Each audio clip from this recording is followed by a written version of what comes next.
걸어가기는 멀고 대중교통을 이용하기에는 가까운 거리. 이럴 때 가장 먼저 머릿속에 떠오르는 단어는 전동 킥보드입니다. 국내외 유명 브랜드에서 제조하던 전동 킥보드를 언젠가부터인지 우리는 공유 서비스를 통해 직접 구입하지 않고 빌려 타고 있습니다.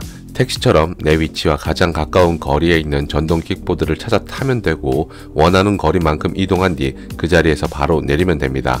택시가 들어가지 못하는 좁은 골목도 문제없이 들어갈 수 있는 이동수단인 만큼 매력이 있는데요.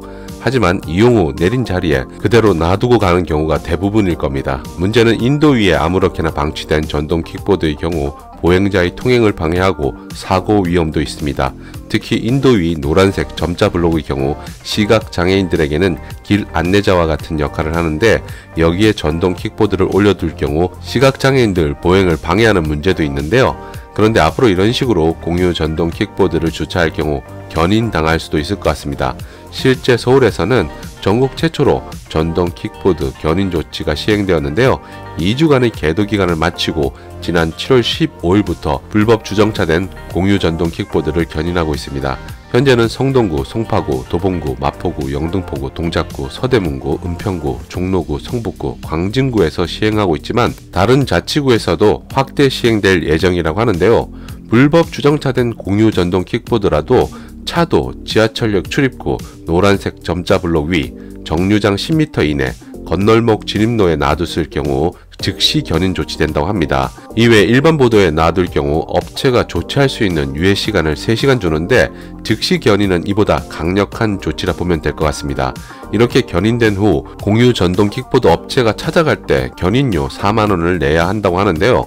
여기에 30분당 700원이라는 추가 보관료도 징수된다고 합니다. 견인 조치 이후 도로와 인도 등에서 전보다 나아진 모습을 보며 보행자들은 환영하는 분위기라고 하는데요. 하지만 공유업체에서는 대당 4만원에 이르는 견인료가 결코 작지 않은 금액이라 울상이라고 합니다. 공유 전동 킥보드는 불법 주정차 문제만 거론된 게 아닙니다. 안전모 없이 인도 위를 쌩쌩 달려 보행자와 부딪히는 사고도 빈번하게 발생했고 한 대의 전동 킥보드 위에 2명이 함께 타는 등의 여러가지 문제가 있어 왔었습니다. 공유업체나 정부, 지자체와 충분한 협의 없이 사업이 시작되니 여러 문제가 발생되고 있는데요. 이런 문제들은 충분히 예상 가능하지 않았나 생각하고 무조건 규제보다 문제점을 해결할 수 있는 방안이 제시되어야 공유 전동 킥보드가 새로운 교통수단으로 자리 잡을 수 있을 것입니다.